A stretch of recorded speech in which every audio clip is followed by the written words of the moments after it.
মদিনার সবচাইতে গরিব সাহাবী বেলাল রাদিয়াল্লাহু তাআলা আনহু লজ্জাস্থান ঢাকার জন্য শুধু একটা জামা ছিল, গায়ে দেওয়ার মতো কোনো জামা নাই।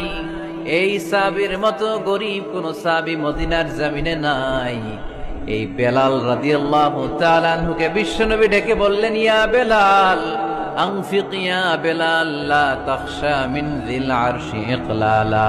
ও বেলাল, আল্লাহর রাস্তায় দান করো, কারণ আমার আল্লাহর ধনভাণ্ডারের কমতি নাই।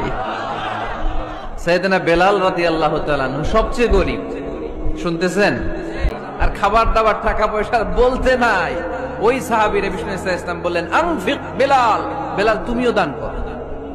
এ বানি আদম, দাও, দিলে আমি তোমারে দেব। যারা দান করে বেশি তাদেরকে দেয় কে?